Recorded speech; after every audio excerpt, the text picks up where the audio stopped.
بسم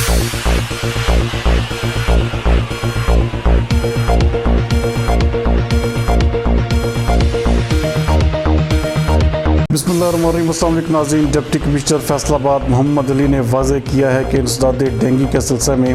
فرضی رپورٹس بھیجنے والے محکمے اپنا قبلہ درست کر لیں۔ ہمارے ڈویژنل بیورو چیف میاں اعجاز اسلم کے مطابق ان کا کہنا تھا کہ زمینی حقائق پر مبنی رپورٹس اپلوڈ کریں بصورت دیگر دوران چیکنگ اگر فرق پایا گیا تو سخت محکمانہ کارروائی سے گریز نہیں کیا جائے گا۔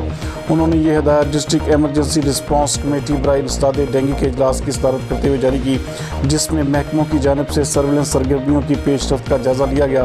ڈپٹی کمشنر کا کہنا تھا کہ وہ خود انسداد ڈینگی مہم پر عمل درآمد کا جائزہ لینے کے لیے اچانک دورے کریں گے، لہٰذا ڈینگی سرویلنس پر مامور متعلقہ افسران اور سٹاف کارکردگی کو مزید بہتر بنائیں تاکہ ایکشن کی نوبت نہ آئے۔ انہوں نے تحصیل چک جھمرا، سمندری اور جڑاوالا میں میونسپل کمیٹی کی جانب سے سرویلنس میں غیر ذمہ داری اور لاروہ رپورٹ نہ ہونے پر متعلقہ افسران کی سرزنش کی اور اسسٹنٹ کمشنر سے کہا کہ وہ انسداد ڈینگی اقدامات کی کڑی نگرانی جاری رکھے، کیونکہ آئندہ مونسون موسم میں ڈینگی کی افزائش کے خطرات ہو سکتے ہیں، لہٰذا فیلڈ میں چوکس انداز میں ڈیوٹیز انجام دی جائیں۔ انہوں نے تھرڈ پارٹی آڈٹ کے دوران تانلیہ والا، سمندری اور چک جمرہ کے مختلف ہاٹ اسپاٹ سے ڈینگی لاروہ ملنے پر متعلقہ میونسپل کمیٹیز کے ذمہ داروں کو شوکاز نوٹس بھجوانے کی بھی تاکید کی اور اینڈرائیڈ موبائل فون سے سرویلنس سرگرمیوں میں لیت و لال پر کوآپریٹو سمیت فوڈ، گرین، ٹیوٹا اور دیگر ڈپارٹمنٹس کو سخت وارننگ بھی جاری کی۔ ان کا مزید کہنا تھا کہ ضلع بھر میں ڈینگی کے خلاف مہم پورے جذبے کے ساتھ جاری رکھی جائے،